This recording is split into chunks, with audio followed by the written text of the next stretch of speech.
السلام علیکم پیارے دوستو، جیسے جیسے عید کا دن نزدیک آتا ہے تو مردے کیوں روتے ہیں اور یہ دعا کیوں کرتے ہیں کہ کاش کبھی بھی عید نہ آئے۔ عید کا دن خوشی اور خوشحالی کا دن ہوتا ہے۔ کبھی کبھی خوشی میں مصروف ہو کر کے آخرت سے غفلت ہو جاتے ہیں اور قبروں کی زیارت سے آخرت یاد آتی ہے۔ اسی لیے اگر کوئی شخص عید کے دن قبر کی زیارت کرے تو مناسب ہے، کوئی حرج نہیں، لیکن اس کو لازم اور ضروری سمجھنا درست نہیں۔ اگر کوئی شخص اس دن قبروں کی زیارت نہ کرے تو اس کو طعنے دینا یا حقیر سمجھنا درست نہیں۔ میرے پیارے دوستو، عید کا دن بہت خوشی اور خوشحالی کا دن ہوتا ہے جو سال میں 2 مرتبہ حاصل ہوتا ہے۔ پہلی خوشی اس بات کی کہ یہ ماہ رمضان شریف کا مبارک مہینہ آیا، اس میں خدا تعالیٰ کی رحمتوں اور نعمتوں کی بارش ہوئی۔ تم نے جی لگا کر کے مہینہ بھر صبح سے شام تک اپنے آپ کو بھوکا پیاسا رکھا اور رات کو یاد الہی میں گزارا۔ اس کی خوشی میں رمضان المبارک کے ختم ہوتے ہی شوال کا پہلا دن تمہارے لیے سکون اور خوشی کا دن مقرر کر دیا گیا ہے اور اسی دن کو عید الفطر کہتے ہیں۔ روایت میں آتا ہے کہ جب عید الفطر کا دن آتا ہے، فرشتے راستوں پر کھڑے ہو جاتے ہیں اور آواز لگاتے ہیں، اے مسلمانوں کی جماعتوں، اپنے رب کریم کی طرف چلو، وہ تمہیں ایک اچھے کام کی توفیق دیتا ہے، پھر اس پر ثواب عظیم عطا فرماتا ہے۔ تمہیں رمضان المبارک کی راتوں میں نماز پڑھنے کا حکم دیا اور تم نے نماز پڑھی۔ تمہیں دن میں روزہ رکھنے کا حکم دیا، تم نے روزہ رکھا۔ تم نے اپنے رب کے حکم کی اطاعت کی، اب اس کا انعام حاصل کرو۔ جب نماز عید ختم ہو جاتی ہے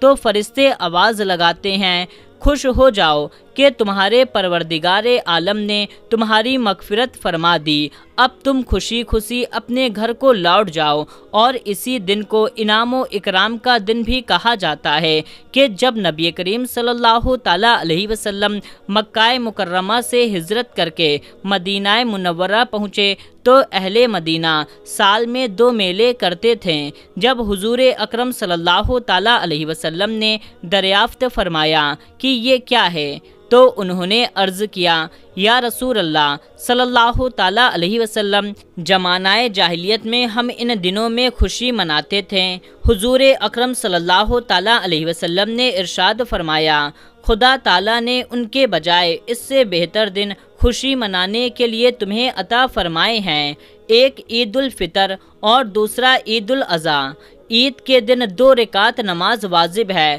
جن لوگوں پر جمعہ کی نماز فرض ہے انہی پر عید کی نماز واجب ہے، اور جو شرطیں جمعہ کی نماز کی ہے وہی عید کی نماز کی ہے، مگر عیدین میں نماز کا خطبہ نماز کے بعد پڑھا جاتا ہے، اور خطبہ کا پڑھنا اور سننا سنت موقدہ ہے،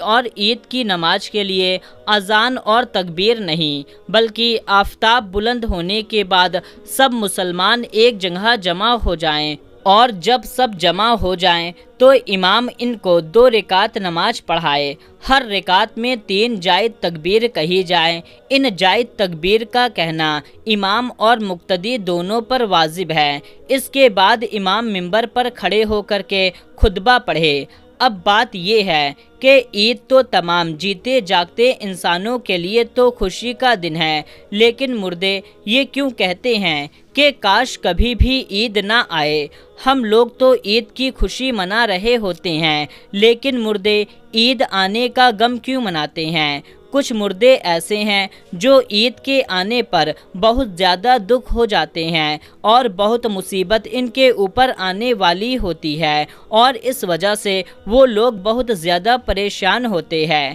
جب ہم لوگ ادھر ادھر شاپنگ کر رہے ہوتے ہیں، گھوم رہے ہوتے ہیں، ہم لوگوں کو عید آنے کی خوشی ہوتی ہے کہ جلدی سے عید آ جائے، لیکن مردوں کو عید آنے کا دکھ ہوتا ہے۔ آپ صلی اللہ تعالیٰ علیہ وسلم نے ارشاد فرمایا، اگر کوئی انسان رمضان کے مہینے میں انتقال کرتا ہے تو اس کے اوپر عذاب نہیں ہوتا، قبر میں اس سے سوال اور جواب نہیں کیے جاتے، چاہے وہ کتنا ہی گنہگار بندہ کیوں نہ ہو۔ اگر کسی شخص کا رمضان میں انتقال ہو جائے تو رمضان کے مہینے کی برکت اس کو بھی ملتی ہے کہ رمضان بھر اس سے نہ سوال جواب ہوتا ہے اور نہ ہی رمضان پر اس کے اوپر عذاب نافذ کیا جاتا ہے۔ اور جیسا کہ حدیث پاک کا مفہوم ہے کہ قبر کے اندر مردے کے لیے جہنم کی کھڑکی کھول دی جاتی ہے اور وہ مردہ قبر کے اندر جہنم کی تپش کو محسوس کرتا ہے،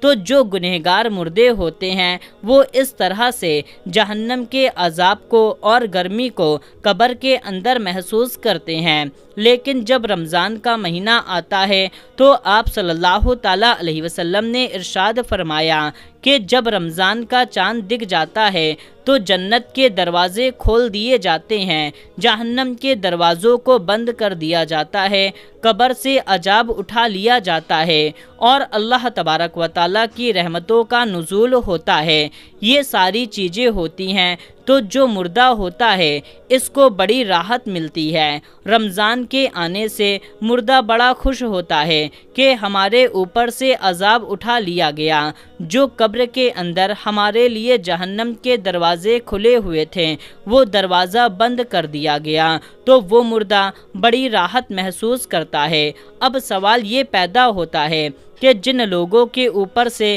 اللہ تبارک و تعالی رمضان کے مہینے میں عذاب ہٹا لیتا ہے تو عید کے بعد ان کے اوپر عذاب نافذ ہوتا ہے یا نہیں؟ تو میرے پیارے دوستو، کچھ مردے تو ایسے ہیں جن کے اوپر عذاب نافذ نہیں ہوتا، لیکن بہت سارے مردے ایسے ہیں جن کے اوپر عید کے دن ہی جیسے ہی رمضان کا مہینہ ختم ہوتا ہے فوراً ہی اسی طرح سے عذاب شروع ہو جاتا ہے جیسے پورے سال وہ لوگ قبر میں سزا اور عذاب بھگت رہے ہوتے ہیں، اور وہ مردے پھر عذاب میں ملوث ہو جاتے ہیں۔ کچھ علماء کا فرمان ہے کہ جب کوئی انسان رمضان کے مہینے میں انتقال کرتا ہے تو اسے قبر میں سوال جواب نہیں ہوتا۔ جب ایک مرتبہ اللہ کسی کے اوپر سے عذاب کو ہٹا لے تو پھر دوبارہ ان پر عذاب نافذ نہیں کرتا، بشرطے کہ یہ اس کے لیے کوئی ایصال ثواب کر رہا ہو